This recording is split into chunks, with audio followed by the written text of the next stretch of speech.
Women committing crimes is generally all I care for in life. All of the cozy vibes, all of the fantasy, and none of the world building that makes my brain just explode.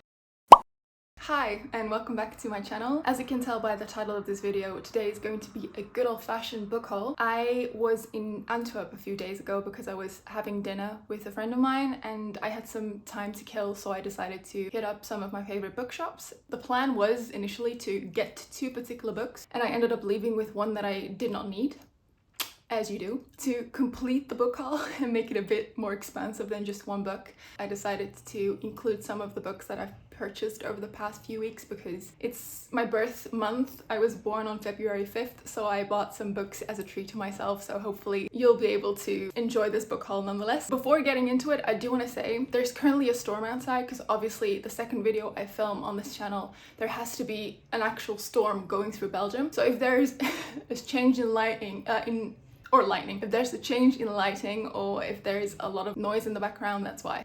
There we go. The first bookshop I hit up in Antwerp was Luddites, and if you've never been to Antwerp and you're looking for a bookshop that mainly carries English books, I highly recommend going to Luddites. They have a very wide range of English books, varying from romance to fantasy to lit fic. They also have a basement with young adult books. If you fancy getting a glass of wine, you can always go upstairs because they have a wine bar. As I said in the introduction, I was kind of looking for two particular books. Firstly, I was looking for the pocket edition of Fourth Wing by Rebecca Yarros because, as I told you in the booktube newbie tag, I primarily read outdoors and I don't want to be hauling around this massive book that is Fourth Wing. So I was looking for the pocket edition, but I think it's probably not published yet because neither bookshops had it.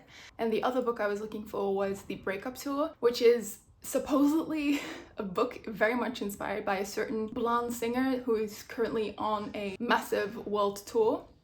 If you know, you know. But sadly, they also did not have that one in either bookshops that I went to. As I was browsing through Luddites, I picked up the 5th volume in the Heartstopper series. This is by Alice Oseman. If you have not heard about the Heartstopper series, I genuinely think you've been living under a rock because this is like everywhere. It also has a Netflix show, like it's a very popular graphic novel. I've read a lot of Alice Oseman. I love her standalone books as well. This series is about a queer couple in high school who are trying to come to terms with their own identity, their sexual identity. They're just trying to navigate their relationship with all of the high school challenges that come at them. I love this series because it's a very positive outlook on being an LGBTQ plus member. A lot of the times when I read or watch media that is about queer people, it's typically always about their struggles and how sad their lives are, and I'm like, being queer doesn't necessarily have to be sad or tough. It can be fun and it can be so uplifting as well.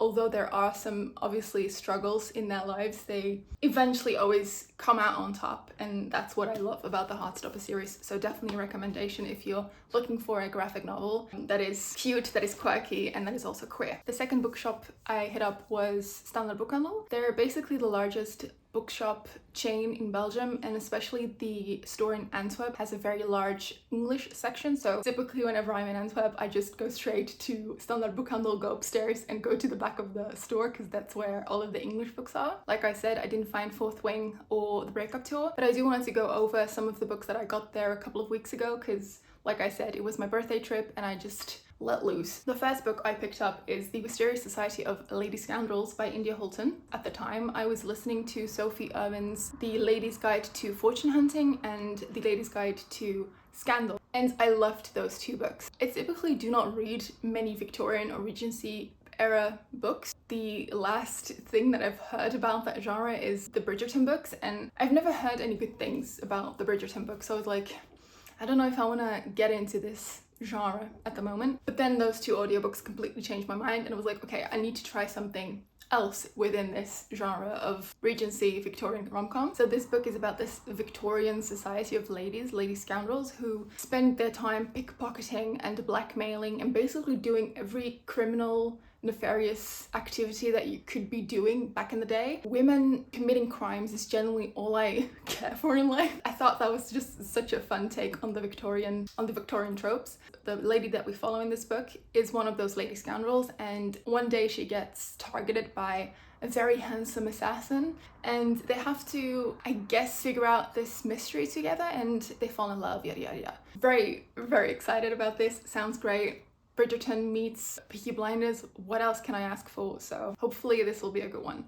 The next book I picked up is Emily Wilde's Encyclopaedia of Faeries. This is a book I've been wanting to get my hands on for a very long time because it's described as cozy fantasy, and if there's one genre that I fucking love, it's cozy fantasy. It gives me all of the cozy vibes, all of the fantasy, and none of the world building that makes my brain just explode. So in this book, the main character, Emily Wilde, is a kind of grumpy, surly professor who's very good at what she does, and she's trying to make an encyclopedia of fairies and fairy folklore. She decides to go to this particular small town where they have a lot of information on fairies. The problem is that she does not really like people. She's very unsociable. She doesn't like small talk, so basically she's me. But obviously if you're trying to do like research on stuff, you need to talk to people. And obviously there's a very attractive academic rival in the town as well, stirring some trouble. Honestly, that sounds like my cup of tea. I love rivals to lovers. That's one of my favorite tropes, so very excited about this one.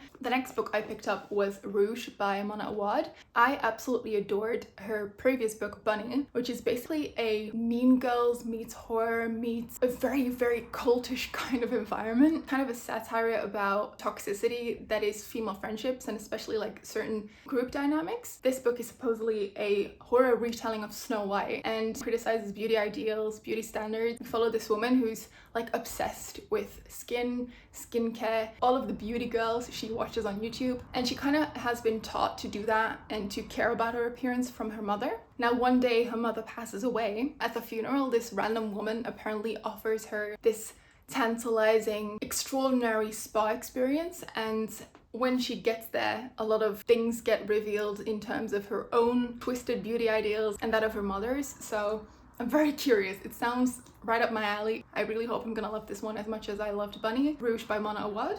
Lastly, I got Klara and The Sun. It kind of looks beat up because I'm already reading this one, but this is my first Ishiguro. I've never read anything by them, but I know that Carolyn from Carolyn Marie Reads is a huge fan.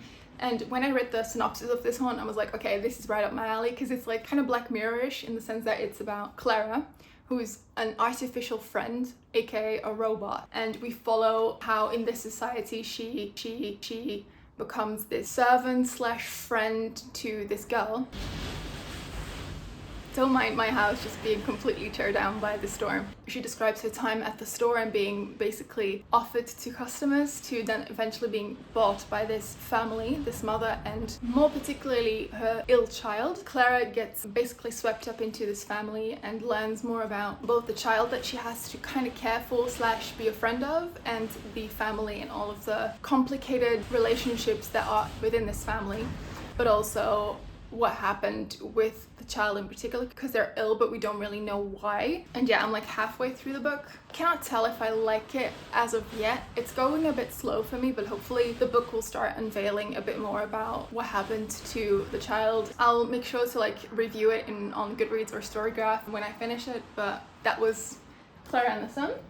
Thank you very much for watching. I'm gonna wrap up this video because it's genuinely like storming outside, but thank you very much for watching and I hope to catch you very soon.